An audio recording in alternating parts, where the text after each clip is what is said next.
করছেন মোহাম্মদ মিরাজ খান, দপ্তর সম্পাদক, বাংলাদেশ লেবার পার্টি। আসসালামু আলাইকুম ওয়া রাহমাতুল্লাহ। আল মুসলিমু আখুল মুসলিমা, এর অর্থ হলো একজন মুসলমান আর একজন মুসলমানের ভাই।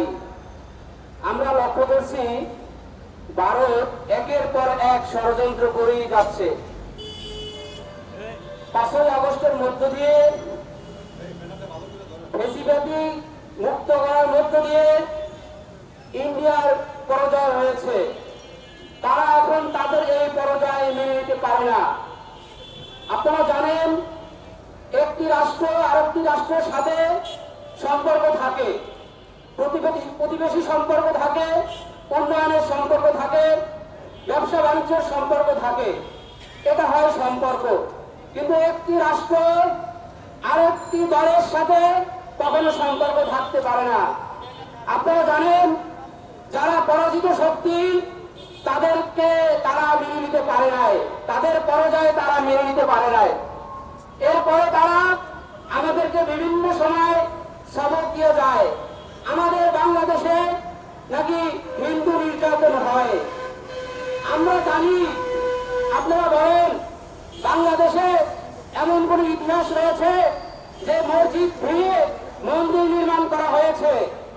আমরা লক্ষ্য করেছি পৃথিবীর মধ্যে একটি মাত্র রাষ্ট্র যেখানে মসজিদ ভেঙে মন্দির করা হয় এবং তারা বলে যে এই জমি আমাদের ছিল।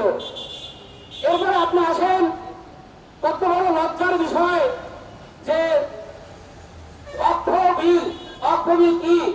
অক্ষ বিল হল মুসলমানদের জন্য ধর্মীয় প্রতিষ্ঠান এ করার জন্য মানুষ স্বেচ্ছায় দান করে। সে দানটা একটি সরকারের মাধ্যমে এটা বৈধতা থাকে, ওটা একটা রেজিস্ট্রি থাকে। সেইখানে মুসলমানদের প্রতিষ্ঠান, মসজিদ, তারপরে মাদ্রাসা, তারপরে কবরস্থান, সেখানে খানকা, সেই সকল প্রতিষ্ঠানে হিন্দুদের প্রতিনিধি নিয়োগের ব্যবস্থা করছে। কেন?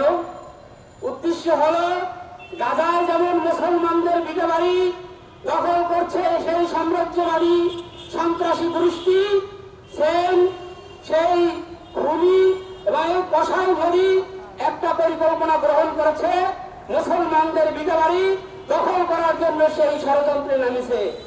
আপনারা জানেন, সেই ইন্ডিয়ার পার্লামেন্টে প্রতিবাদ করেছে এবং সেই যে বিলের যে বিল প্রস্তাব তারা প্রত্যাখ্যান করেছে, কিন্তু তারা প্রত্যাখ্যান মেনে নেয় নাই, তাদের বিল তারা কার্যকর করেছে। আমরা এর তীব্র নিন্দা জানাই। আমাদের একজন মুসলমান, সে যে প্রান্তি হোক, সে হোক ইন্ডিয়ায়, সে হোক ফিলিস্তিনে, সে হোক পৃথিবীর যে প্রান্তি হোক, সে আমার ভাই। আমার ভাইয়ের প্রতি অন্যায় আমরা মেনে নেব না। এজন্য আমরা এখান থেকে প্রতিবাদ জানাই। আমাদের বাংলাদেশের সকল মুসলমানের পক্ষ থেকে আমরা প্রতিবাদ জানাই এবং এখানে বিশেষ করে মিডিয়ার বন্ধুগণ রয়েছে। এই বক্তব্য যেখানেই যাবে সারা দেশের মানুষ আপনারা একত্রতা ঘোষণা করুন এবং আমাদের সম্মানিত চেয়ারম্যান মহোদয় বলেছেন যে আমরা এর প্রতিবাদ জানাই না, শুধু প্রয়োজনে আমরা লং মার্চের মতন কর্মসূচিতে আমরা বাধ্য হব। তো সবাইকে ধন্যবাদ জানাই। আসসালামু আলাইকুম ওয়া রাহমাতুল্লাহ। আমাদের মাঝে এখন বক্তব্য নিয়ে আসবেন